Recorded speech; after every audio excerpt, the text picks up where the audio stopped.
Welcome to the 5G podcast. We're glad you're here. We hope you enjoy our conversation about God, guns, games, goals, and gastronomy.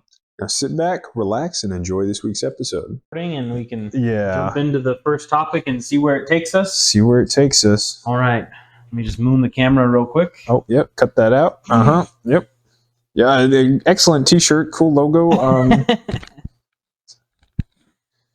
I Especially. feel like the camera's low. Oh, yeah. I think we're getting a little too much leg. Yeah. Too much leg there. I agree.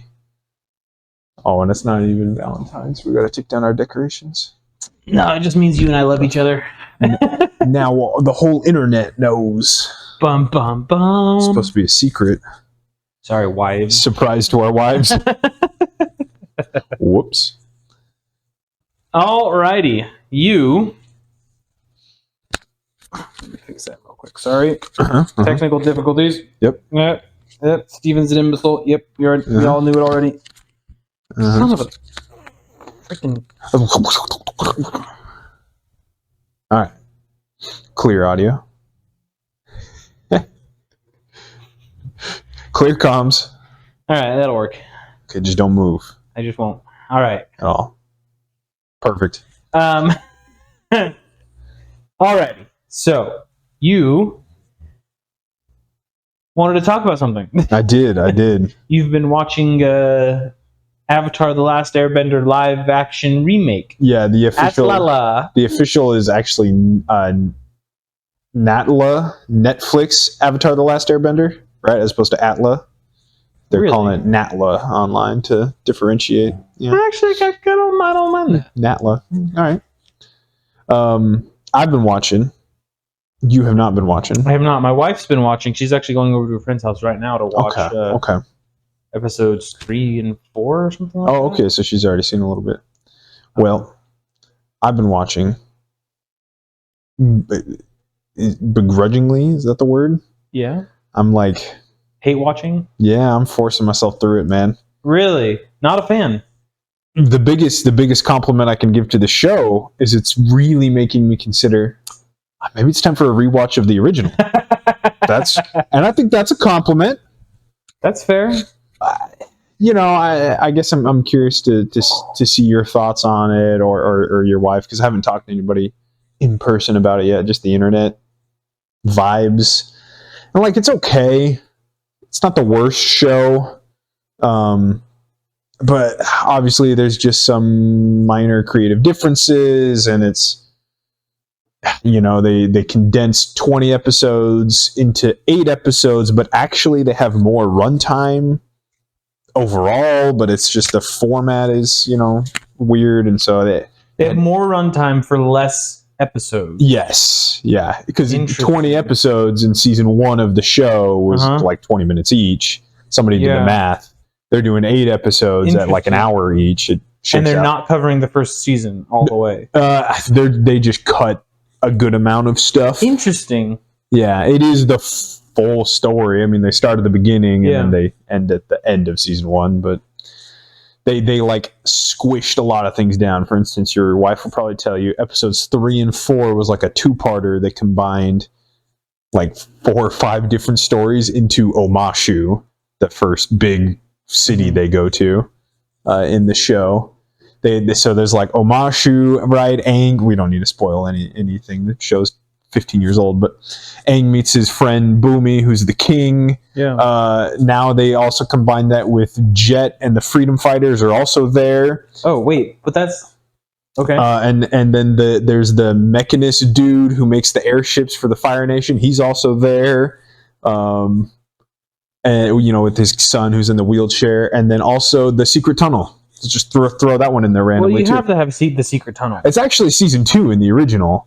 Oh yeah, it is. But I feel like maybe they thought they weren't going to get a season 2, so they had to throw in Secret Tunnel. And I'll give them props. The music was good. Like when they find the hippies, and he's just like Secret Tunnel. Like that scene was actually pretty good. Did they do the song? Yeah. Oh, they did do the song. I found myself smiling. I'm like, all right, it's kind then the show is complete. Then it's fine. It's like that's why they wanted to squeeze that in, even though they didn't fit in the story there. But no, that makes sense. Yeah. I'll allow it. Yeah, for sure. Compared to the rest of season 3 or episode 3 and 4, it just felt like so bogged down by so many storylines that they took like 5 minutes to like do the secret tunnel, and I was like, all right, this is my favorite part of this episode. So favorite part of the show in general. Well, yeah, secret tunnel, and the giant badger moles. It's excellent, of course. Through the mountain, but secret tunnel. And then and died. They didn't do that actually, but so the show, it's okay, but honestly, just go watch the original. Like, really, yeah, too bad.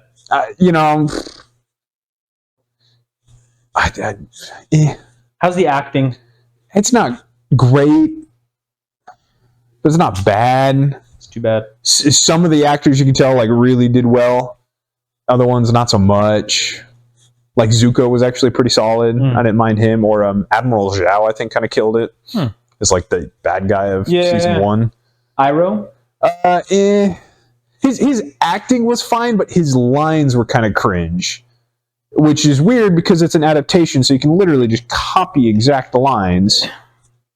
But that transpired happened to a lot of the characters. All of their lines were just felt very poorly written, regardless of their individual acting abilities.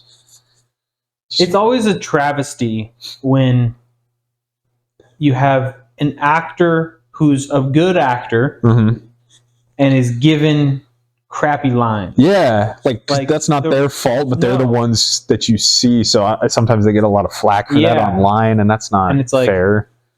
That's unfortunate.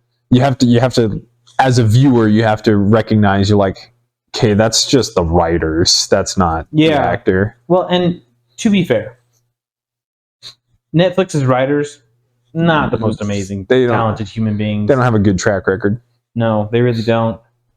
Nor do, well, to be honest, most of the streaming services, not great writers. Yeah. Amazon Prime.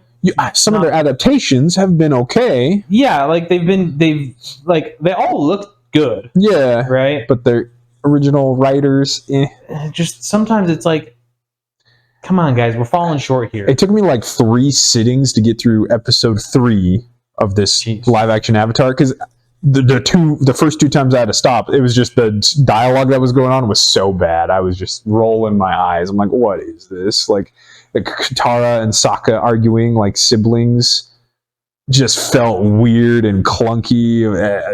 I can't even remember the exact lines. I blotted it from my mind, but I don't know. Katara's hanging out with Jet or whatever, and Sokka's like, yeah, I don't really think you should do that. It doesn't seem like we should trust that guy. And she's just like, stop treating me like a child. He's like, oh, okay. She don't get mad at me. And it was like, wait, but Sokka wasn't mad. Like, are the writers even like reading their script in order? Like, that doesn't seem... Order of operations here, people. Yeah. Go back to PEMDAS. They had one writer write all the lines for each character and then smush them together to make scenes or something. Same thing happens sometimes with Iroh. His lines just don't... Like in the show, he had these really cool, like, philosophical lines. He waxed poetic very often. Yeah, and he'd sometimes relate it to, like, tea or whatever, kind of... Yeah. He did that quite a bit. Usually he likes tea quite a bit. But this, I don't know, their lines now are just falling flat, where he says something about tea and you're like, huh?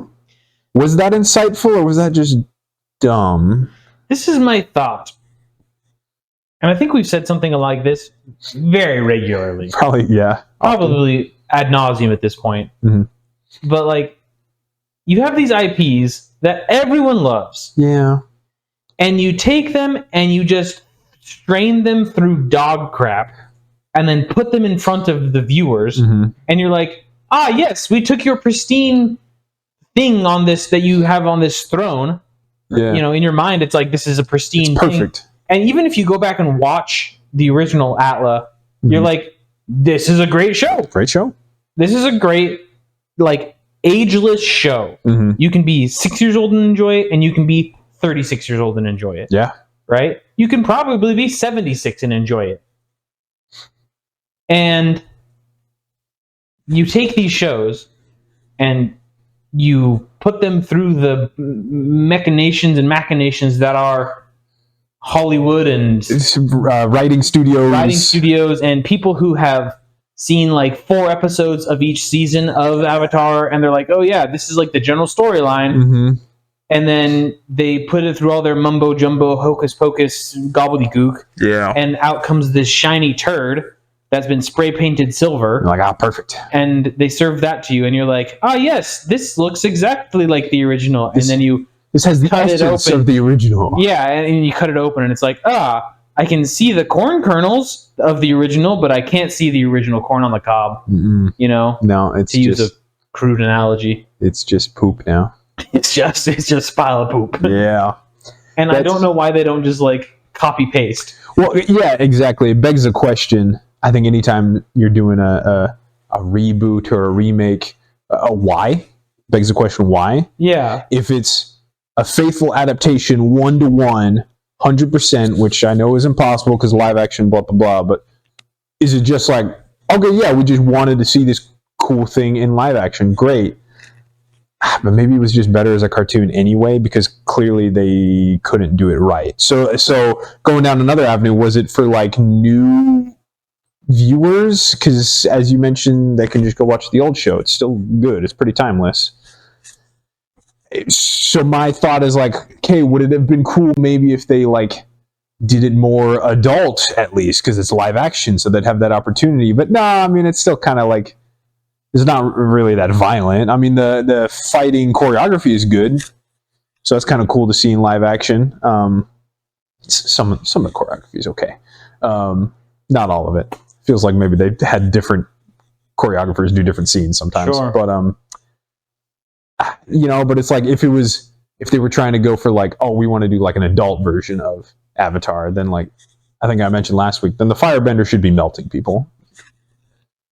But instead, it's just like they shoot a fireball at them, or they flame them off screen. You're like, you could just watch the original show. This doesn't really add anything. Yeah, I mean, I think if we're going down what their purpose was, it was to make money. To make money, yeah. And they did. I mean, but shameless cash grab. They could have they had the original, they had the lines, they had the choreography, they had everything. Just adapt. Well, and I think it would have been reasonable for them, like if they had copied and pasted it with good actors who could deliver the copy pasted lines. Yeah. And you had these really cool special effects, and it looked really, really good. And maybe you amped up the violence a little bit, made it instead of TVY7, you made it TVY17 or something like that. 14 even. Whatever, right? Yeah, whatever. Just, made it more like a titch more realistic. You just keep everything else the exact same. The lines, the writing, everything. Yep. Like the flow of the story, keep the 20-minute episodes, but then like have 3 resolutions per episode so you can, get through the whole season in one season. Yep. I mean, I feel like that would have been extremely successful. Yeah. Like, because it is cool to see something that you like animated as a cartoon done well as a real life thing. Like, that's cool, I never saw the original One Piece show, but everywhere I heard, they said that was a really good adaptation for the live action. Well, and I saw very similar stuff. So I watched the TV show. I got Ryan to watch the TV show, the Netflix adaptation. Yeah. And it feels like you're watching an anime. It feels like you're watching an anime in live action. Like the goofy comedy, over-the-top action sequences. Exactly. Like, and it was, the acting was like, it was weird because it was good, but so it felt awkward. Yeah, but in the right way. It didn't detract from the experience. Because it felt like it was someone acting like an anime character. Sure. Right? Like it felt like the cast knew the character that they were playing and then acted and said those and delivered the lines like that person would in the actual anime. Which is interesting because I think from what I remember of the main actors, only the girl had actually seen the show. Well, and she knocked it out of the park. 100%. I mean, she was awesome. To contrast, I heard in this one, Avatar: The Last Airbender, the only one who hadn't seen the show was actually Admiral Zhao's actor. Which is the opposite, because now he's... Because I thought he was really good, and he kind of played like a good evil villain character for not knowing the character from the TV show. Whereas everyone else was like trying to do caricatures of their character. Yeah. They're trying. Yeah, they're trying. Yeah. But again, I think some of the writing just suffered. For instance, Aang doesn't feel fun. He doesn't really feel like a 12-year-old kid because only 8 episodes. They've had to like condense the story. If that makes any sense. There's no filler episodes. Yeah, and so they're not doing fun stuff together. They're not bonding as a group. Yeah. Which is like part of the joy of the show. Yeah, that's unfortunate. They don't show any time for training ever. Aang doesn't waterbend at all in the whole season.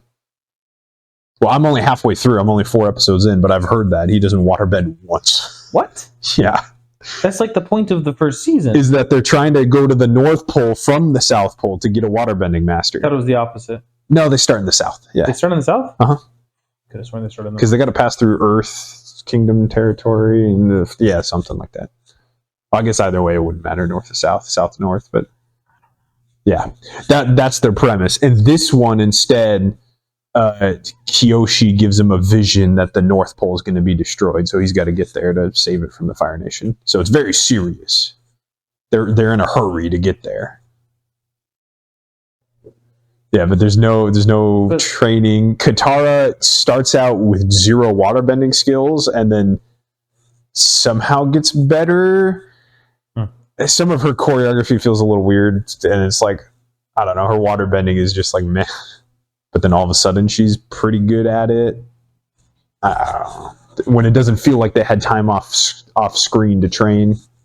So it's like rushed, but then condensed.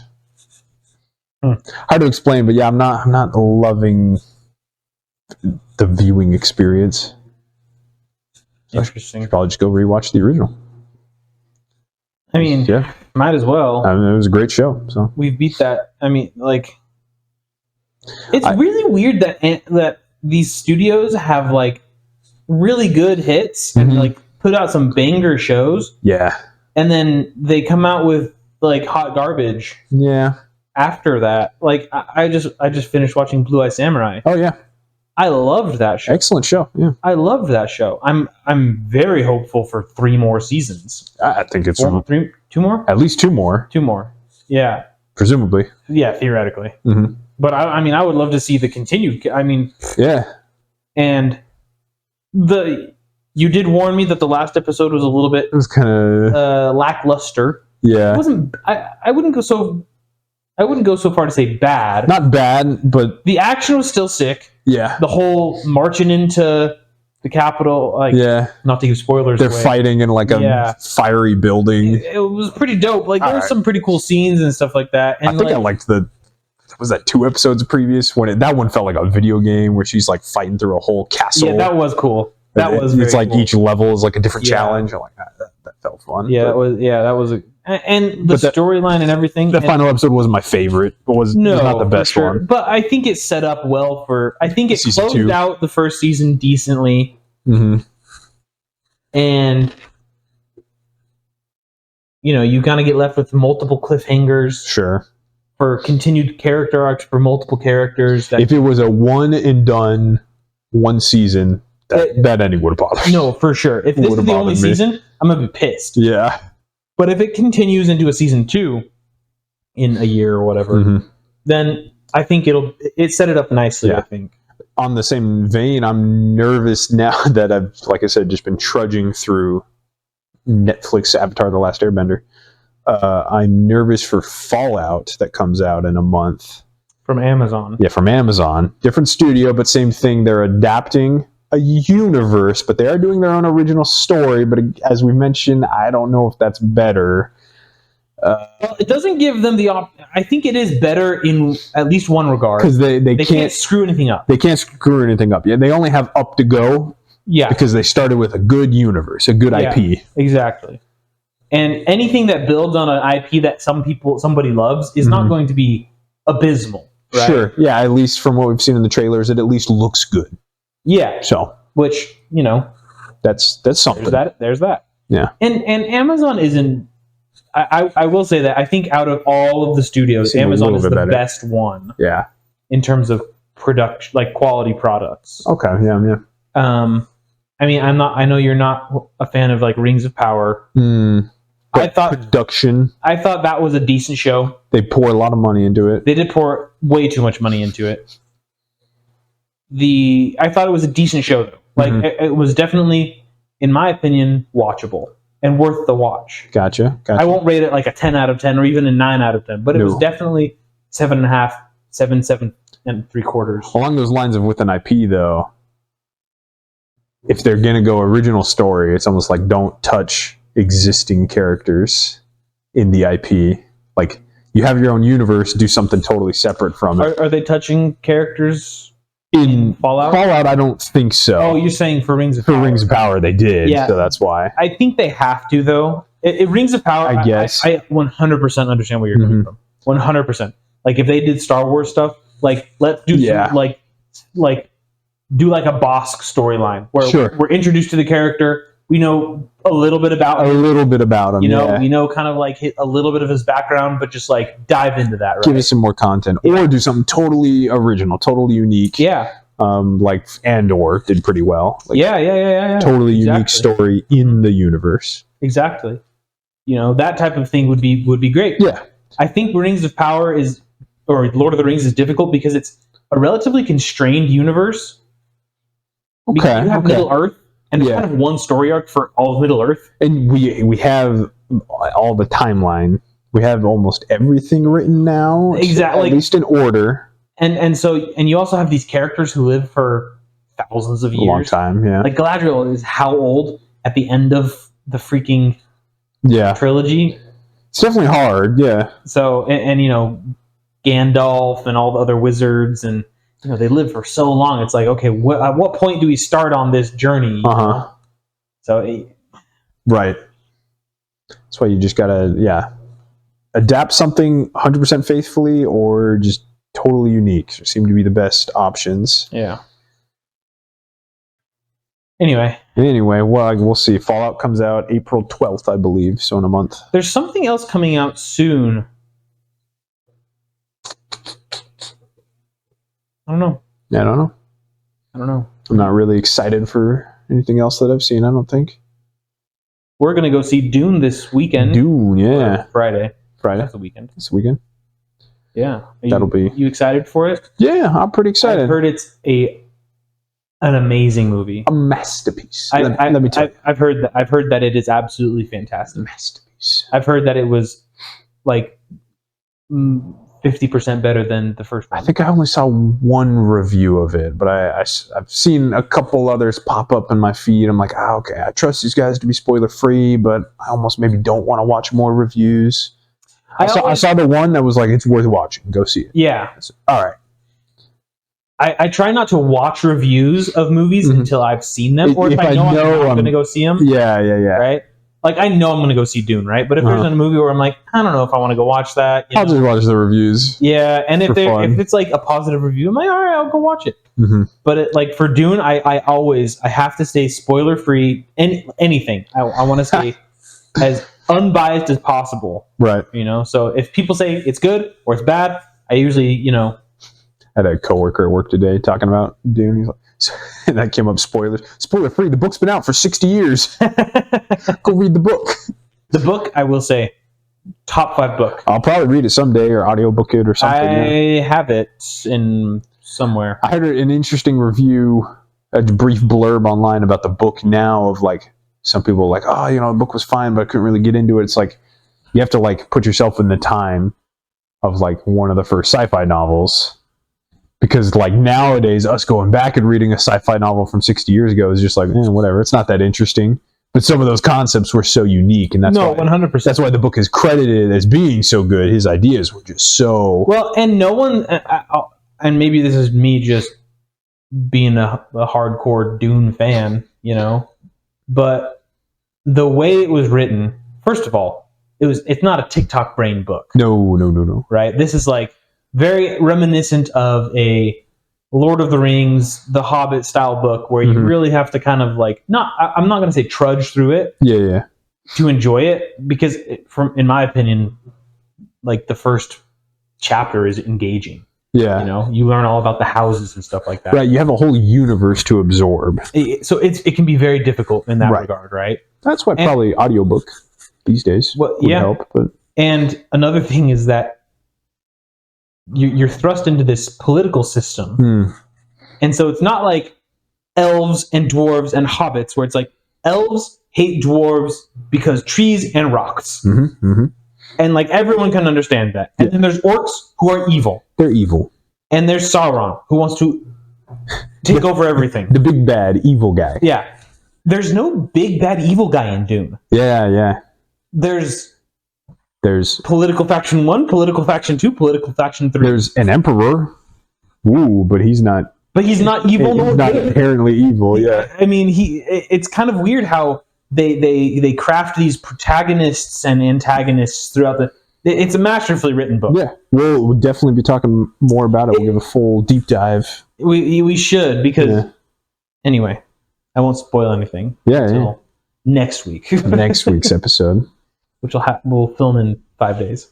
Yeah, that's right. After the movie. Yeah, it'll be good to recap that. So we're gonna go see that. Absolutely. I will say, anyone who is thinking about reading the book, you should read the book. It's good. If you have any love of sci-fi. Any love of good literature. I should have double-checked this week. I think he came up with ornithopters. He did. Yeah. Like, I think that was the original ornithopters, and now we love those in Magic the Gathering. Yeah, true. We have him to thank. Yeah. Frank Lloyd Wright. Frank. No, that's not right. No, that's not right. Herbert Hoover. Frank Herbert.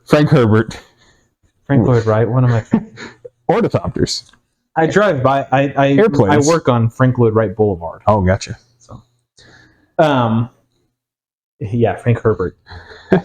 Anyway, we got some more fun topics. Cue Halo theme song music to introduce this topic.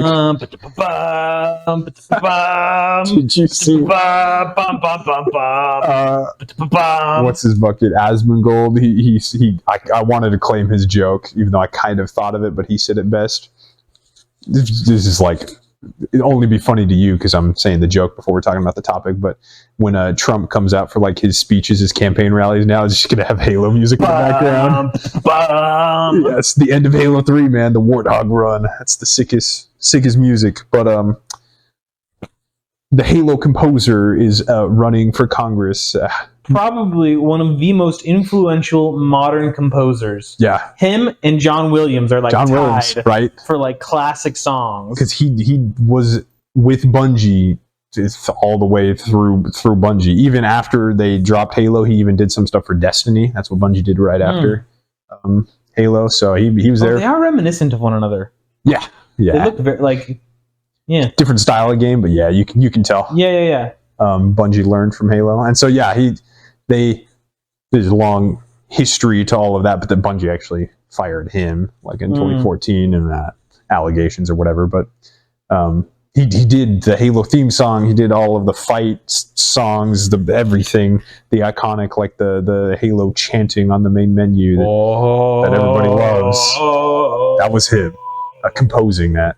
So he's running for U.S. Congress in his district. Where is he from? Nevada. So he's running for a representative from his district against an incumbent Democrat. He's running on the Republican Party ticket. And I think today's Super Tuesday or whatever for Nevada. Today's the elections in Texas as well. Yeah, it's in a lot of places. I don't remember if it was today for Nevada, but he at least announced last week or something. A couple days ago. Yeah. So like, that's kind of cool. It's funny for like gamers, nerds. You're like, I know that guy. Yeah. Well, it's interesting that today was the day that he was like, because like most people, you know, like especially that have that background. You're like, oh wait, but like I'm running, like they campaign heavily and like everyone starts to know who they are, and like if today's the election, he's done a pretty poor job because the first we've ever heard of. Like, that's what I'm thinking. Maybe Nevada doesn't actually vote today, but Super Tuesday does have like 20-something states that vote all on one day. So yeah, interesting though. Yeah, it's very interesting though. Yeah, I watched a couple of videos. A couple of videos about about it, and just like he was retired already. Yeah. And he's not old. He's 68. I think. Yeah, he was retired a few years. Not like super old or anything like that, but like saw some of his ideas. Seem pretty reasonable. Like he's not running on like a hardline Republican ticket necessarily. He's kind of running on like a, hey, like let's be normal again. He was kind of family oriented, very family oriented, family value, and you can see that in his background too. He's a family man from what I read on him. So it'll be interesting to see. Yeah, there's a gun YouTuber, one of the more popular ones, who is running for Congress in Texas against a Republican incumbent. Again, U.S. Congress? Yeah. Wow, yeah. He's and he's promised that he will continue to make weekly videos on his YouTube channel while in like. Hey, kudos to him. For the and he makes some very spicy jokes. Like, I'm sure if he wins, because this is the primary. If he wins the primary and he gets to the general, like, they're gonna.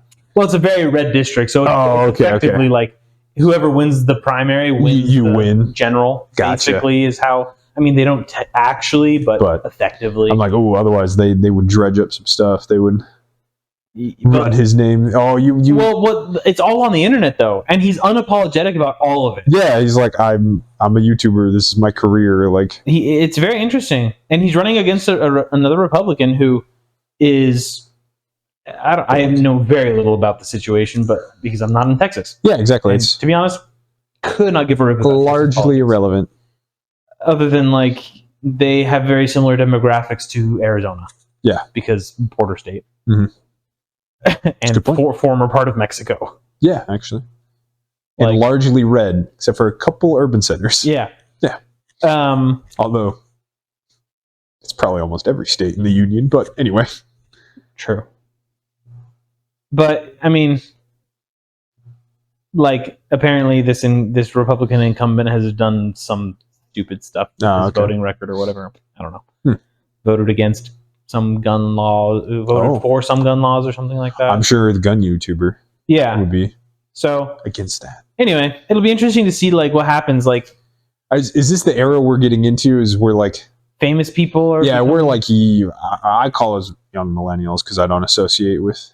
Well, I don't like being called a millennial either. Oh, really? I don't like being called Gen Z. I don't like that. No, I'm not saying I like being called Gen Z. Okay. I don't like either. Okay. Do you associate with the? I've heard this called kind of in our couple years of our couple birth years, 4 or 5 years. They call us Zillennials. Zillennials? Does that resonate? In between millennial and Gen Z. It sounds dumb. It sounds retarded. It sounds really stupid. I mean, I don't know. Gotcha. I always liked millennial better, so I just. I mean, yeah, I guess. Because Gen Z was like, that's my little brother playing Roblox. I'm not that. Well, you're definitely Gen Z though, because I'm on the border. I'm an old soul. That's what I'm saying. Millennials if we're being honest, I'm like a boomer when it comes to like old soul type stuff. Yeah. I moved up a grade in high school, so yeah, that effectively changed my birth year 1 year earlier. But anyway, it's to my original point is that like the point we're at where like YouTube famous people are like becoming popular or like actually famous? Like, so this is my thought. When you look at it on the surface, I think everyone's like, oh my gosh, like, and I've seen this online, like, oh my gosh, President Trump has like created this wave of famous people or popular people becoming elected representatives.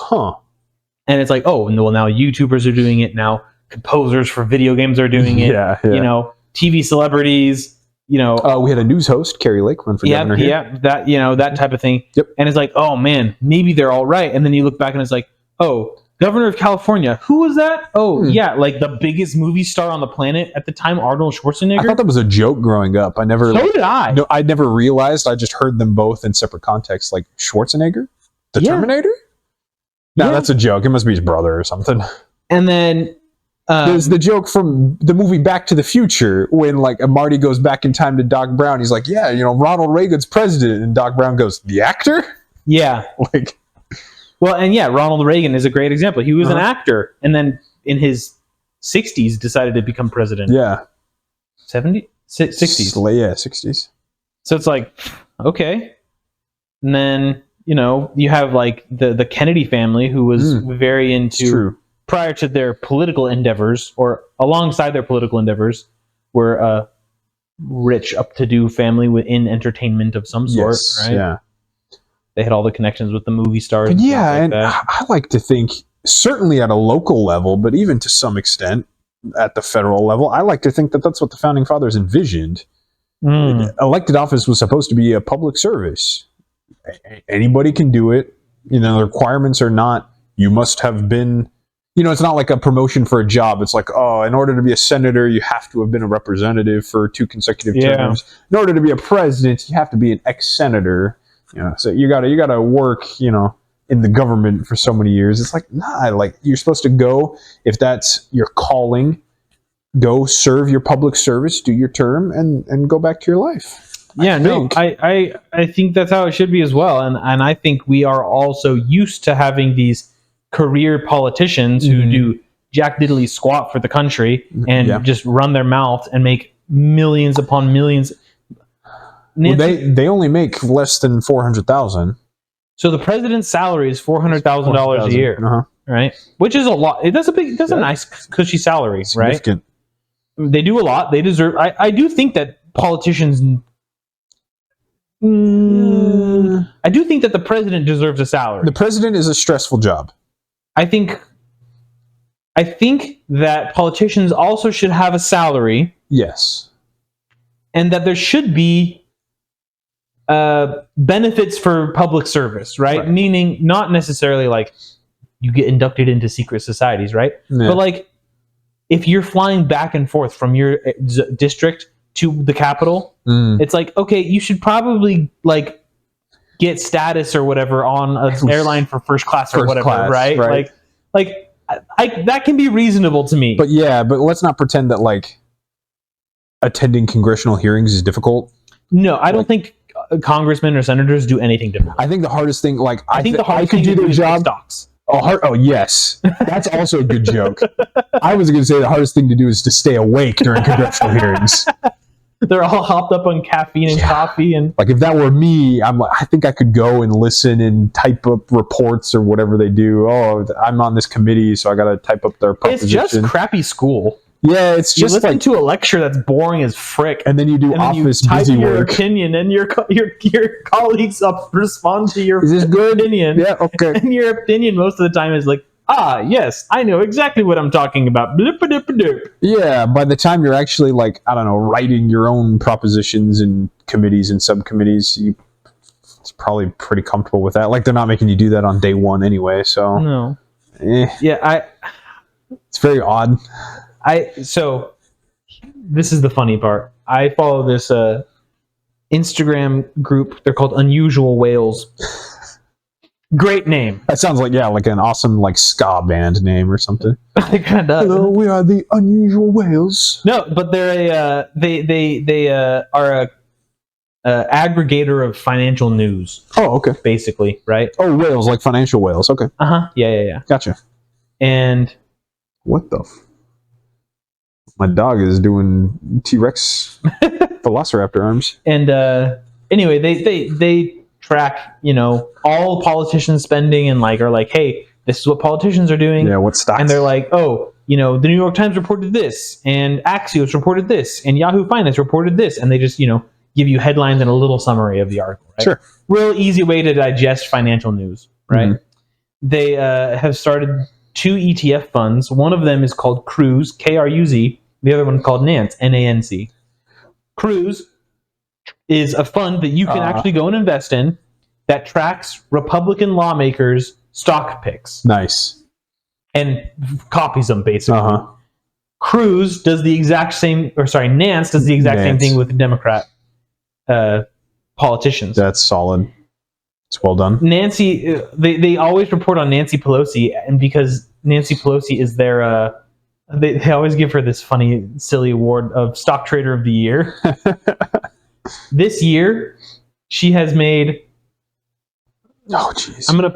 It's all public information. I wasn't gonna pull. Well, they have to report it, which is the good thing. Right. I have to pull it up because insider trading. I want to make sure. Okay, here it is.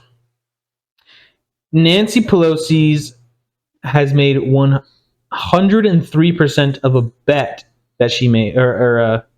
Sorry, I'm trying to. Oh yeah. She has made in 103 days. Okay. So since the beginning of the year, Nancy Pelosi has made 10 times her annual salary with one stock pick on NVIDIA. Really? Yep. She has made over $2 million in 3 months. In 3 months from it. Wow, that's impressive. Yeah. Well, good on her. I mean, I know it's not literally her, but that's telling. It's very funny. It's very, very funny. Yeah. We live in a very, very funny time, Trevor. Right. Anyway, enough about politics. Yeah. Vote for who you think is best. And it can be anyone. Yeah, don't vote for just the color. Right? Or the guy who's got the most... He's been in there the longest. Like what? Yeah, that's almost like an anti-vote for me. Yeah. Like, I want the new guy. Which is weird, but like statistically, yeah, incumbents win just because it's like, oh, he's the incumbent. I recognize that name. I almost always vote for not the incumbent. Yeah, sometimes, yeah. It's like, okay, I've only been voting for 8 years, but I've seen your name too many times. Yeah, for real. Let's, on the topic of money, I'll skip that one. Yeah. I was just gonna say, for a fun money-related thing, it's not $2 million. In fact, this video game has probably made way less than that. You think it's made less than $2 million? Well, it did release at $70 a game. Let's do some math. Right? Skull and Bones. Yeah. As we've trashed. The joke of the world right now. The first quadruple A video game. Ubisoft's poor attempt to make a pirate game. It might have made less than $70. Or sorry, $2 million. $2 million. How many copies? That's 28,000 copies that they would have had to sell. Yeah.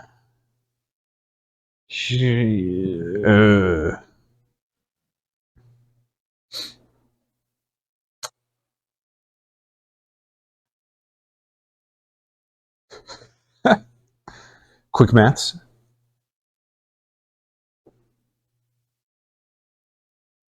Oh. They had apparently... Record success. Apparently. Oh. Apparently, as of February 2024, Skull and Bones had a peak player count of 850,000. The game came out in February 2024. Yeah. Oh, okay. So they're just doing video game journalism. They're just spicing it. Oh wait, this is. Oh no, that's right. Yeah. Oh, wait, this is Assassin's Creed 4 Black Flag. This article's from 10 years ago. I mean, I guess I'll believe it when I see it, but I hadn't heard a single good thing about it. I've heard nothing good about it. I feel heard like many bad things. I'm pretty in tune to a lot of the gaming news online. I follow probably, I don't know, a dozen different gaming news channels. In addition to random headlines on the internet. Yeah. So sorry, you were bringing up... I'm bringing up they already cut prices, which is not a good sign because the game came out last month. Yeah. Usually you don't cut prices on something that's good. Yeah, so they were $70 at release on February 16th. That is less than a month to today, March 5th, when we're filming. And they're already selling prices for $45. Selling the game for $45. So they cut it down to a reasonable level. Yeah, they cut $25 off their $70 game, and now it's like $45, which is a reasonable price for a video game. Yeah, for a good video game. It's $45. Yeah, for a really good video game, because I think most video games should be about $40 if it's good. It's good. If it's anyway. Yeah, we've beat that horse multiple times. Yeah, not to toot Pal World's horn again, but they were Helldivers 2. Or Helldivers 2. Or any other litany of amazing games. Mm-hmm. Counter-Strike free. Valorant free. Yeah. Overwatch. We won't go there. Yeah, we don't have to put them in the good pile. The first Overwatch was $40 at release. Oh, was it? Yeah, and it was a fun game at release. I posit. Some people might disagree with me, but There's many free games though Yes. that are amazing. There's many cheap games that are amazing. as we've mentioned, Minecraft is $15. it's still $15. I thought it was $25 now. Oh, it might be. When I bought it, it was $15. Yeah, dude. And when I bought it, it was like $10 Yeah, at the start. It was awesome. I bought it in 2017. I should have bought more. I was 12 at the time, but should have bought more. Flip them. Right? Hold on to them. This game will be big That'd be very funny if you could like do that. somehow. Like go on Craigslist. I'm selling my Minecraft account. Okay, I could just buy this. Yeah, that's funny. But yeah, Skull and Bones got his price slashed. I don't think that's a good sign. But if they're saying Definitely not. 850,000, What do you think of Diablo's second game that came out? Oh yeah, Diablo 4 .1? the expansion. Yeah, I don't know what you want to call it. I think that's a sinking ship. I'm of the same opinion with Blizzard now that I am with Wizards of the Coast. We compare the two a lot on our channel. I think this is less likely with Blizzard, but for Wizards of the Coast, I think this holds pretty true. I hope they just keep crashing and burning, but not all the way, but just enough for their parent company to sell them off, and for somebody to do a better job with it. Because I think they're both sinking ships. Maybe we should go to like some billionaires that we know. Yeah, Because just we definitely know billionaires around the corner. It's my neighbor. Of course. And like put a fund or like a business together to just like offer to buy it, offer to buy those companies. Right. I just feel like it would be so easy. Angel video game investors. It's not even angel. It was just like, because the business idea wouldn't be to go in and like help new companies. No. It would be to go in and buy old companies and rescue the old companies. Fallen Angel. That's a good name. Write that down. That's a great That is name. a good one. Yeah. Fallen Angel. Trademarked. Investors. Yeah, that's trademarked. TM. Well, that was pretty good. Those are my initials anyway. So. Oh yeah, there you go. TM'd. There you go. TM. Nice. Trademark. Fallen Angel Investor Studios. Whatever. We'll figure out that. Fallen Angel LLC. We could also do like a Latin version of it, like resgat or something. Yeah. How do you say to rescue in Spanish? Rescatar? Rescate is rescue. So it'd be rescater? Yeah, in Portuguese is resgatar. Resgatar. Okay, it's an AR verb in Portuguese. It makes me think it's AR in Spanish too. Anyway. I just conjugate them, man. I don't. Anyway. Yeah. So that's interesting. So Blizzard, but what's funny is like Microsoft just bought Activision Blizzard. Yep. So that's why I don't think, and we already heard they did a bunch of layoffs. So it looks like they're in it. I don't know what they're trying to do though, because like it's very like if I were an investor looking at what in Google, right? Looking at what Google did to Blizzard, and they came in and Microsoft, but yeah. Sorry, yes, Microsoft. You're getting our evil overlords mixed up. True. My apologies. Sorry, evil overlords. If I were like an investor in Microsoft and I saw what they were doing with Activision Blizzard, and they go in and they fire a litany of people. They go in and cancel a multi-year project for a game that is, at the moment, in hot demand. Yep. Like, survival games are kind of like making this weird resurgence right now for some reason. Which, not a bad thing. It's just what people want, which is great. And they were working on that type of game, so it's like, well, hey, that makes sense. We already have effort put into this. Yeah, and assets. Let's just release the thing, get it out the door. And they go in and they just cancel that. Got it. And they come in and, maybe it wasn't Microsoft's choice to release this Diablo expansion for $70 or $100. $100. The main game is $70. An expansion should not be more than the cost of the game. Yeah. Even if it's a true expansion from 20 years ago gaming, when we had real expansions before DLC was a term. It should never be more. I feel like if you want to make... this is Steven's hot take of the episode. Okay. If you're going to make expansions on your game, or DLCs, or whatever you want to call them, the combination, the total monetary value of every single expansion on the game should not exceed the original price of the game. Oh, sure.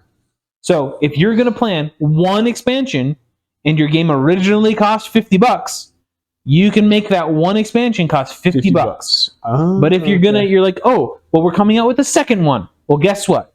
You can't, or you drop the price of the first one to $25 for everyone else who wants to buy it. Sure. And then sell the new one, brand spanking new, for $25. Oh, okay. Or make a new game. That's it. You got to reset the counter. Or if it's a new game, all bets are off, obviously, right? But that is Steven's hot take. It's an interesting take. And that way, a person can go in 7 years later, buy the game and all of the expansions for the same price of the game.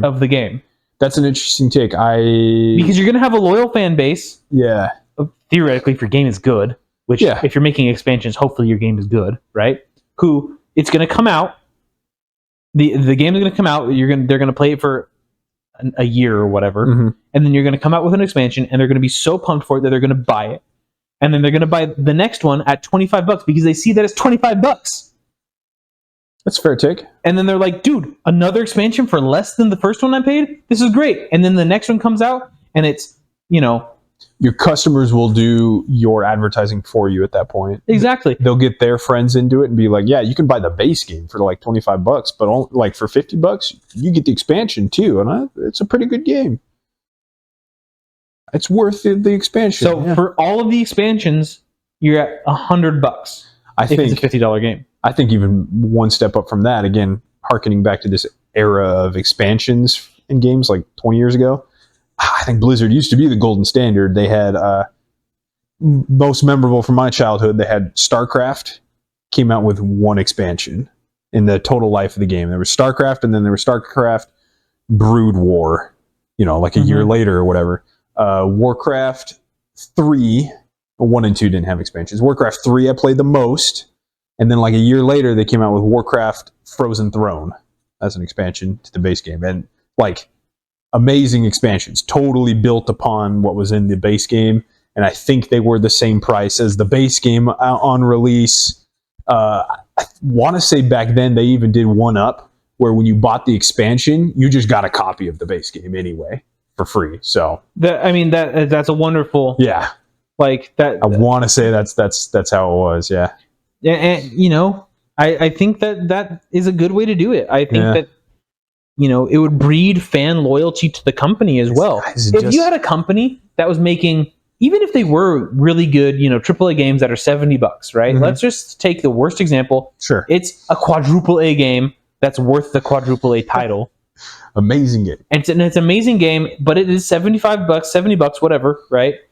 And then, you come out and you're not nickel and diming the progression system, and, maybe you have microtransactions, but they're not egregious. It's just cosmetic. Whatever, right? No pay to win. And you don't release these $3,000 horses that are like, oh, good, you spent $3,000. You gave this stupid company $3,000 for this horse with a bigger dick, like, which people would anyway. Yeah. Oh yeah.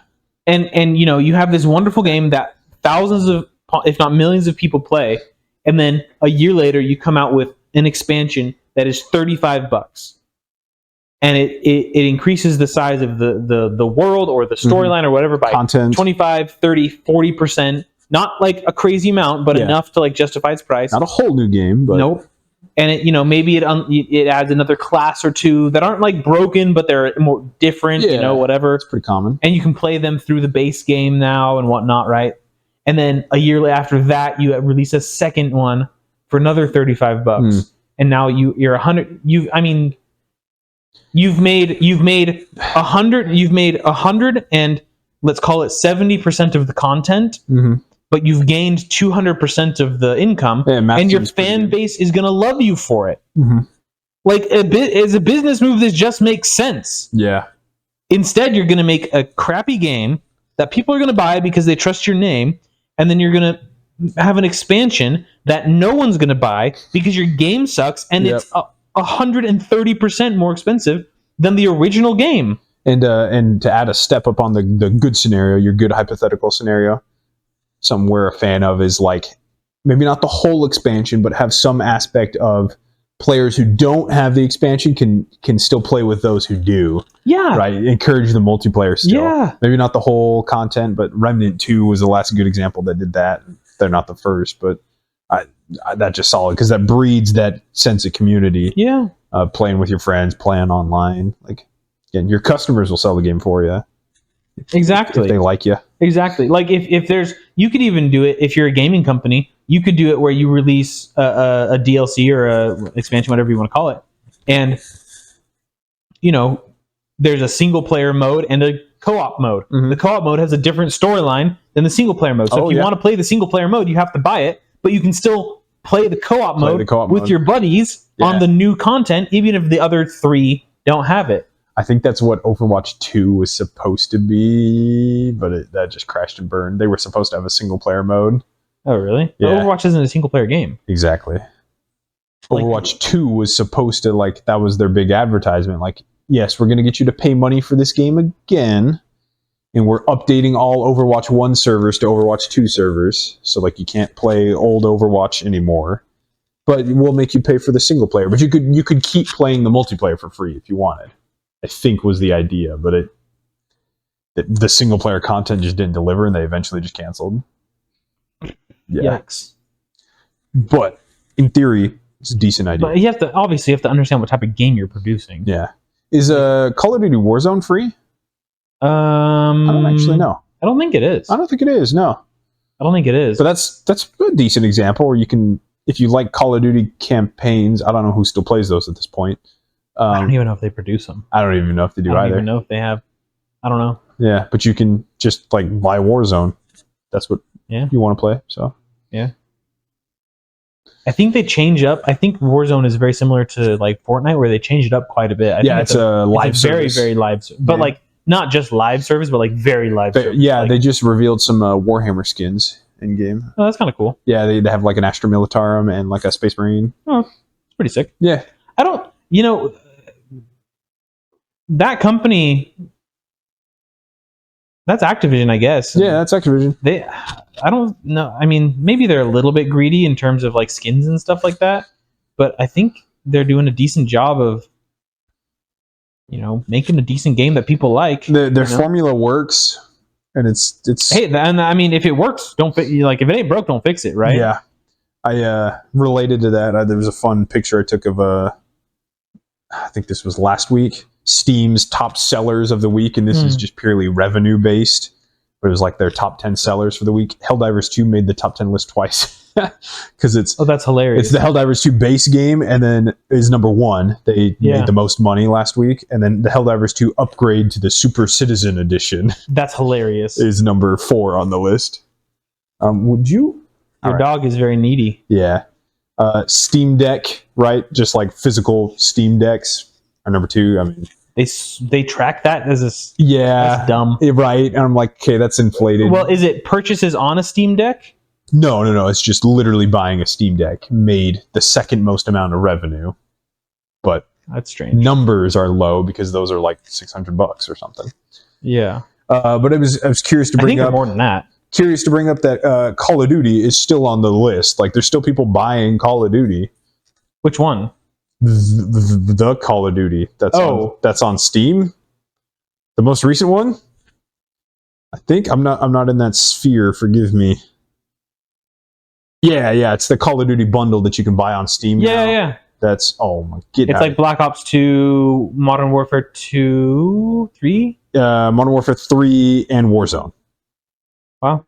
Yeah, for $60, $70, but you get 3 games. Pal World is still up there. Baldur's Gate 3 is still up there. Really? And then are there microtransactions in Baldur's Gate? Nothing. Wow. So it's game sales. They've just announced a deluxe edition that comes with like some physical merch. I think that comes out later this year. Do they not have Counter-Strike on there? No. It must be from game sales then. Yes. Well, again, including Steam Deck, which is weird, but yeah, because yeah, it's not microtransactions. Definitely, Okay. I don't think. But Elden Ring made a resurgence because they announced their next expansion. I did hear that. Yeah, And From Software, their company, has always done really good expansions. That's another good example. That's why I was relevant. That reminded me. Excellent content. Their expansions are never more than $20 on release for a lot of content, and then they shortly go on sale for like $10. You can basically pick them up any previous one for $10. This is what I'm saying. I remember Dark Souls 2 had a pack. You could get all 3 of them for like $15. I was like, heck yeah. This is what I'm saying. Yeah. Come on, people. Gaming companies, man. Some of them know what's up. Some of them know what they're doing, and it seems to usually be the indie ones and or the Japanese ones. So repeat to me this wonderful insight that normally takes us a week to catch up on, but yeah, we had a brief pause. So I was just, while you were doing your stuff, I was reading an article about Skull and Bones that just because I was interested in that top, and they've reported 850,000 total copies sold. Yeah. From the date of sale to today or yesterday? Time of writing of this article, which was yesterday. Okay. March 4th. At 6:12 p.m. End of day Monday. Where did it go? Yeah, so 850K. And then they give a list of other more recent games that did better than that, how they sold, right? So they go Power World sold 1 million copies in 8 hours. Over 25 million players across Steam and Xbox as of February 22nd. Nice. February 22nd. Yeah. 25 million? 25 million. Oh, that's more than the number I read. Dang. I thought Power World was at like 22 was the number I'd heard. I'm way off. Tekken 8, 2 million copies sold in 1 month. It says in less than 1 month. Yeah. Persona 3, 1 million copies sold in its first week. I did hear about that, actually, which was big for a remake from a pretty small Japanese company. But you liked that game. I love that game, yeah. It is a great JRPG that doesn't feel boring. Yeah. So this is the thing, like, you make a great game, and then you make a remake of it 15 years later. People love it. People will buy in 1 week. What'd they sell it for? That one was $60, I think. Okay, $60. $60 in 1 week. They made $60 million. Yeah. In revenue, gross revenue. We don't know what their cost. It's a remake. I mean, they remade the whole thing because that was a PlayStation 2 game. Sure, but like, you didn't have to write a new story. No. Very easy to remake. Relatively easy, at least easier than making a new game. Gameplay exactly the same. It's actually a little bit better because they pulled stuff from Persona 5, which was their latest one. There you go. So they pulled some gameplay from that. But again, you're kind of copy-pasting. Like a Dragon, Infinite Wealth. Never heard of that game. It's a Yakuza. That's another Japanese game. They're trying to change the name of the series to Like a Dragon. But the series always has you play as a Yakuza member. Like, you're part of the Japanese gangs. Yeah. 1 million copies sold in its first week. Okay. Grand Blue Fantasy Relink. I heard of that one. It's another JRPG, but I'm not in that series. 1 million copies sold in 11 days. Okay. Enshrouded. Oh, yeah, that was that other survival game. 1 million players in 4 days. It's impressive. Helldivers 2. Huge. 1 million copies in 5 days. Yeah. And they even had bad server issues at the start. So. Yeah, well, they had you know why they had bad server issues? They were not expecting there wasn't room. Yeah. They were like, we're never going to have over 850,000 concurrent players. Yeah, no way. Oh, and then they're like, oh crap, we need way more server space. The game wasn't even coded to allow for more than. Did you know? I just learned this recently that game, they have one guy whose title is like the War Master or War Game Master or something like that. Yeah. because, and I didn't know this until I saw this article or TikTok, one of the two. I don't remember which one. I believe it was an article. I don't remember watching it. News source. In the year 2024.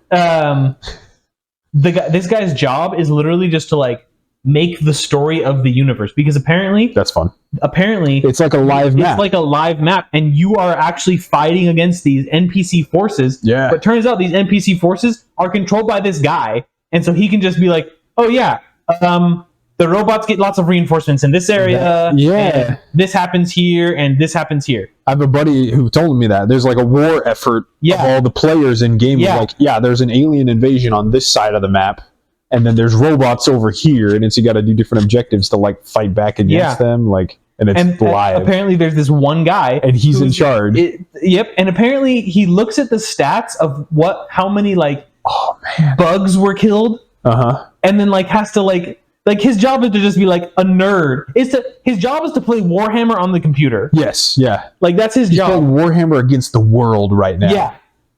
Or chess, and they put it in other terms. Like it just sounds like this guy it just has the best job on the planet. I don't think I would ever go to sleep. That sounds like too much fun. You'd be like, I can't let him get the upper hand. Like you'd be all doped up on Red Bulls. And I'm sure and the CEO seems like a super cool guy. Small game developer companies always. I saw a tweet from him. Asmongold was covering it, right? Oh sure, yeah. And they were going over the problems they were having, and the guy was like, the CEO tweeted out like, "We're working really hard to solve this problem. Like, we're thankful for your patience. We're really thankful that all of you are, supporting the game. Yeah. We really feel. Just please be patient. Yeah, and we really are. Like, he was just like, we're super grateful. We're thankful. Like, we really appreciate your support and all that stuff. We weren't expecting this many of you. Well, no, and he like explained everything like really honestly about it, right? And he was like, "This is why." And Asmongold's take, and I agree with this, was like, "This is sick. Like, this is awesome. It's good communication." Yeah. Someone commented like, "It'd be better if you were working on the problem rather than tweeting about it." And the CEO responded, and he goes, yes, let me go stand behind the engineer and whisper in his ear, "Are we there yet?" The entire time. Just breathe down his neck. Over and over until it's fixed. Yes, that would be a good use of my time. Or I could just wait and let them figure it out and fix the problem. Which one do you think would be better? And just let them do their job. Like, great boss. Like, are you joking? Like, he trusts his people. Manager. He trusts his people to get the crap done that needs to get done. Obviously, they weren't expecting it, so like no one's fault, right? No. But they're fixing the problem, and they fixed the problem. They probably put in some overtime to do that. Like, but you know what? Every single one of those guys are going to get a fat bonus this year. Just looking at the CEO, they're eating well, and what he did online and how he acts, I'm sure they're all going to get huge checks. Yeah. At the end of the year. I'm sure they're going to have a massive party. They did good. And I think they're proud accomplishment. Kudos to that company. Anyway. We haven't even played the game yet. No, but I've seen Ian playing it a bunch. Yeah. I think he convinced a couple of my brothers to get into it too. I'm like, oh man, I don't know if I have the time, but I should. I don't have the time, but I want to have the time. I'm just trying to work through my single player Pal World. Yeah, me too. Yeah. I feel like I'm getting better, getting stronger at that one every time I hop on and play for a bit. I just started my world last week, my single player world, and I just got the bow, and I'm like, finally I can do some range shooting. Bow. I'm like, geez Louise. Yeah, you might get to a certain point where you decide to just crank up the experience. Yeah, don't feel bad. Yeah, I definitely got to a point where I was like, I'm just gonna crank up the experience. I might do that. I increased the capture rate. Oh yeah, that's fun. I might have to do that one soon too, because I'm getting kind of mad. 12% is the best I can get, and I throw 8 Pokeballs at it. That should give me a 96% chance. Mm-hmm. It doesn't. You have to throw 20 every time. Couple other random, quick fire boom video game news. Another good remake, again, that I haven't played, but another big W for the video gaming fans, video game industry. Final Fantasy VII is a beloved RPG, a beloved video game for many people. I played it growing up. It was awesome. Fantasy VII Rebirth just came out, which is a remake.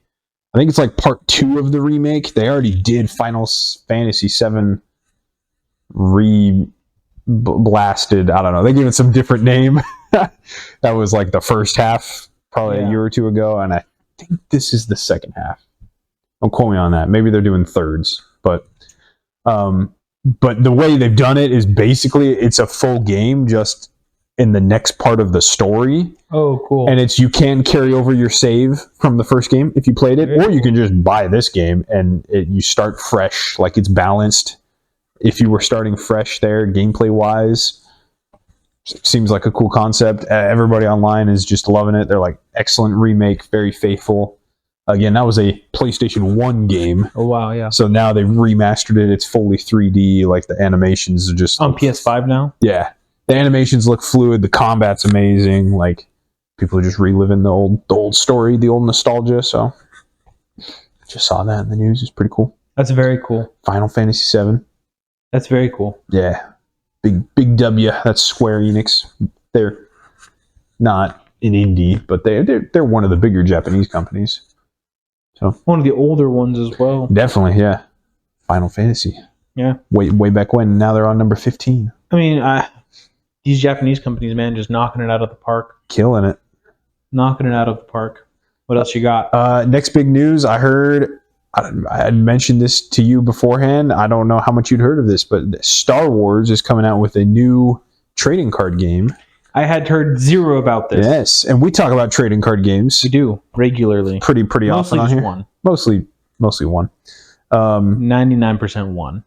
And I would be more hesitant, but this is not attached to Disney at all. Well, it couldn't be because Disney has Lorcana. Which... Lorcana? I think it's Lorcana. I don't know. Which we never played, but everything on that seemed fine. It seemed fun. I think they just came out with like their second edition, their second set. Oh. So I presume they're still doing okay. I couldn't find it anywhere. I wanted to get it, so they had Ryan do it. Really bad. What's the word? Distribution at the beginning. Supply chain issues. But I think that got fixed eventually. The prices kind of normalized. Maybe I'll go on Amazon later and try to find starter decks. But this one, Star Wars Unlimited, is what it's called. New trading card game. I think it comes out this weekend, actually. But there were like some pre-releases, some early copies for people to start talking about it, building hype. And it looks pretty fun. It looks kind of like a mix of Lorcana almost and Magic the Gathering, which is sweet. They use the Lorcana method that I kind of like, where any of your cards can just turn into mana. They can just turn into lands. Oh, cool. You just like put them face down, and that card is mana for the rest of the game now, instead of actually using the front side of the card. So that's cool. That's always been something unique to Magic, but every card game since then has tried to like do the resource management a little bit different. Yeah. And then except Yu-Gi-Oh, they're just like F it. What are resources?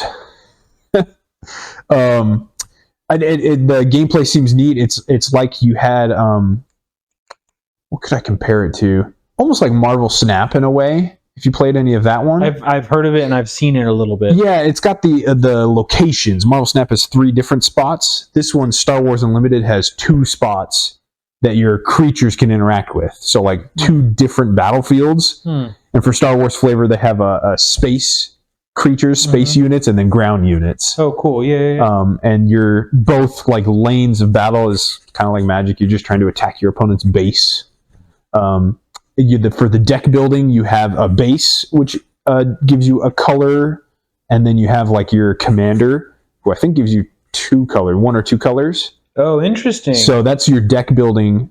You're not constrained like commander, but if you try to cast a card that's not in one of your colors, it costs 2 extra mana. That's a cool system. Very cool system. Yeah. So you can like, the one example I saw, the guy had like the rebel base on Hoth was like a red color, and then he had Luke, who was like green and white. Something. So if you tried to cast a dark side card was black, it would cost 2 extra mana. So, but any light side or rebel or whatever, those colors are totally good. They're normal. Interesting. And then, so then like that, you're interacting with both lanes of the board. If you have creatures there, they got the haste and summoning sickness, all the cool Magic keywords, basically, with different names. And then your commander at a certain point, at any one point in the game, can actually flip up, and he might be a a space creature or a land creature. So you can use him at one point in the game. It seems like a fun little power boost, kind of like Commander almost. In Magic the Gathering. So, it seemed kind of neat. It would be fun for us to go and get like a Lorcana and a starter set for this. Yeah, just like a little 1v1 battle pack. I'd be interested to try it. Yeah, totally. I think it'd be fun to try, even if I don't get super deep into a new trading card game. But I would rather do the Star Wars one because I'm a big fan of Star Wars. Yeah, I was a big fan of Star Wars. The art, to their credit, looks pretty good. Does it? Yeah, it looks fine. It's almost a little bit animated, almost in kind of a Clone Wars style. So it's cool. And they've even got some new art on cards. Like, it's not just that's a Millennium Falcon. The one I saw that was like a generic YT Corellian. Oh, cool! Yeah. Whatever. That actually did the model of the. Yeah, that kind of looks like a Millennium Falcon, but you can tell the art on this card is different. Yeah. Okay, yeah, that's neat. They know their stuff, and the art looks fine. That's cool. What company put it out if it's not Disney? Yeah, some other. I've seen they did some board games and one or two other card games that I think kind of petered out. They're called Fantasy Flight games. Did they just buy the rights to? I assume so. They got a license from Disney. Yeah. Somehow, Disney Star Wars. I think they made a Game of Thrones board game that was somewhat popular at some point. I think that was their claim to fame before this. Yeah. But even if it's not like still alive 5 years from now, it looked fun enough to at least buy a little starter kit and play. So sure, pull it out on board game night. Yeah, for sure. No, I'd be super down to go get one of those. Star Wars Unlimited. Yeah, that's the name. Speaking of card games, should we throw this at the very end here? The very end, yeah. Make sure our editor is actually watching.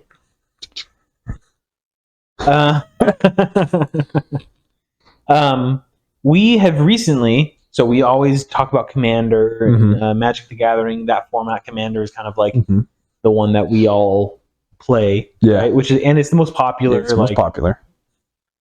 Recently, you had gotten into Pauper. Yeah. Just like one deck, two decks, or whatever. Yeah, one, basically. And did you just throw it together with cards that you had? Basically, I went to a store and found a couple other random ones I wanted for like $5. And I think I said maybe here on the show, I'm like, this is the first dollars I've spent on Magic in like a year. I think my boycott lasted a year, give or take. Yeah. And I just proxy everything, though, whatever, right? But I watched you and Davis play a game, and one of our friends, and a game of Pauper. I was like, "Oh, that looks fun!" And then we were talking, all of us together, and we were like, "Hey, you guys want to make some Pauper decks?" And it's really easy to make one of these decks because the card selection is extremely limited. Yep, you can only have commons. Only the weakest cards in all of Magic the Gathering. Except you can do some fun stuff with them. Yeah. And it's almost more fun to have the constraint. It kind of is because and this is one thing that I think I mentioned when I was building my Shrine deck, which is 5 colors. There was a constraint that I wanted it to be a lot of enchantments. Yeah. But other than that was like go ham, right? That was difficult because I had the world. Like the world was my oyster. Right? Every single card in Magic the Gathering. And you were printing proxies, so there's no price tag either. So I was like, oh, well, okay, whatever. And the only constraints were self-imposed of like, okay, I'm not going to use alpha dual lands. Yeah, I'm not gonna put a Black Lotus in, right? Like, obviously. But Pauper only commons. There's not the color identity thing. Nope. But one thing that actually helps, in my opinion, of creating the deck is that you can put multiple copies of a card in. And so, in reality, you're going to have a 60-card deck, right? Plus a 15-card sideboard. Yeah. So 75 cards total. Divide that or subtract 20-ish lands. So you're sitting at 55 cards, and you get 4 copies of each card. So really, you need like 13 cards? 13 cards. 14 cards that you like. In your main deck, maybe 10, and then let's say your sideboard has 2 to 3 copies of the cards that you like. It's like... 15 cards. give or take. And the deck does one thing. Yep. And that's it. It's a little rock, paper, scissors, but the sideboard is a nice additional element to try to shore up your weaknesses. Yeah. It's a fun format. It's cool. And you can make these decks that, like, there's no... It doesn't feel like there's a power differential. No, right? Not really. Like in Commander, it's like, who did you choose as your commander, and what does your deck do? You're like, ooh. Okay, that's going to suck to play against, or that's not going to suck to play against, right? My deck is, board wipe tribal. I'm just going to wipe the board every turn. You're like, my deck is creature-based. This is not going to be fun. Yeah, exactly. You can't get any creatures to stick on the board. Exactly. Whereas Pauper is... It's like, yeah, there's board wipes, but it's like, oh, great, you killed my 1-mana 1/1. Well, yeah, and then because everything's a common, it's not like, oh darn, you played the $200 card, you beat me. Yep, that's if I had the $200 card, I would also play that, and then we would have a fair game of Magic. But yeah, you beat me. Yep, your one card costs more than my whole deck. Whereas in Pauper, it's like you can't just curb stomp somebody like that. No, because like the most expensive Pauper deck is going to be like $100, maybe. Maybe, yeah. I think I've seen 80 personally, is what I've seen. But I think mine currently is sitting at like 40. I'd say on average they seem to be about 40. Yeah. So. And I'm like, I'm thinking of, so I put one together, mono green, elves, pure elves. I'm running way too many lands. You're running 4 copies of 10 different elves or something, and then 20 lands or whatever. Yeah, pretty much. Basically. And no, I have 14 lands in there. Oh, okay. 11 copies of 4 copies of 11 different elves and a couple fogs. 4 fogs, to be exact. Oh, okay. That's wild. It's a wild format. I'm thinking of creating another one, though. Yeah. Hey. I'm thinking of doing either a Dimir or mono blue. Mono blue might be the way to go, to be honest. Blue seems pretty strong in general. But with the ninjutsu, because the mono blue, the commons in mono blue ninjutsu have a ninjutsu cost of 1. Inherently, blue gives you good card advantage. Ninjutsu plays into that. Like, that's a theme. And I found another card I wanted to just... I'll have to get 1 card in there, right? Oh, yeah, of course. It's an instant. After last week when we did Have you heard of Accumulated Knowledge? Sounds familiar, actually, yeah. 2 mana, draw a card, then draw cards equal to the number of cards named Accumulated Knowledge in all graveyards. In all graveyards, yep.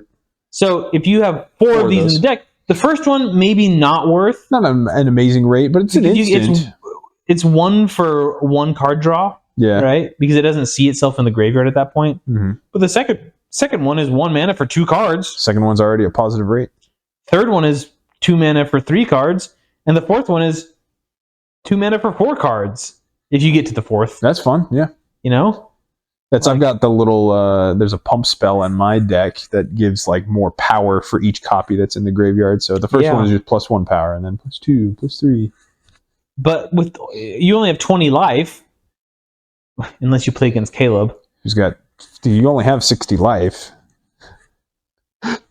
Well, it's fun. It's fun to see the variety of Pauper decks. His deck is crazy power. I don't know how you beat that. Right. I mean, I have, but but yeah, it's like you're not thinking of that. No. So you have to think outside the box. So you have to utilize your sideboard, and yeah, it's difficult. It's like it's crazy. How do you beat rock paper scissors? If you're scissors and they're rock, you're like, you have to figure out how to put some paper in there or something. Yeah, like just a little bit of paper. Yeah. Somehow turn the scissors on the rock. Yeah. It's very fun. I think I don't know if I would say I like it more than Commander, but it's new. It's new. And it's interesting, and I love how quick the games can go. Mm-hmm. Like, I feel like the 3 games of Pauper take less time than 1 game of Commander. I think so. Absolutely. Especially if you have a 4 or 5 player Commander game where everyone's playing Turbo BattleBot, go get 'em decks, where there's no... We're all just building value. It's like me playing my Shrine deck, and I'm like turn 17, I finally have some sort of payoff. We're all playing Settlers of Catan solo, not with each other. We're all just like, yes, and I'll trade 2 cheese to myself to get 1 milk, and then I'll build a road here. Yes. Yeah, it's interesting. That's for sure. But there it is. That's our new hype, Popper. Yeah, we'll see if it lasts. Yeah, Don't know if it'll last that long, but it gives me at least the competitive kick that I like in Magic. That got me into Magic in the first place. So yeah, for sure. It does feel more competitive because it's 1v1 instead of 4v4. Right. 1v4. Yeah. Inherently, you can throw all your resources at one person, and so that's. And you don't have to worry about like, it's like, politics.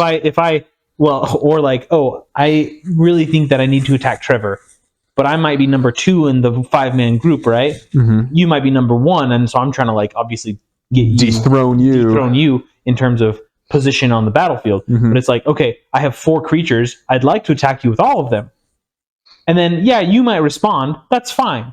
But then there's 3 other people. If I attack with all my creatures, I have nothing to respond. Like, they might just kill you before it's your next turn. Like, what am I? And if I tap out, what do I do if I tap out? You're dead. Dead in the water. So it's like, but whereas in Pauper, it's like if you tap out, it's like, okay, ooh, like if you can beat me on the next turn, kudos to you. You were gonna get it anyway. So. Yeah, I'm not gonna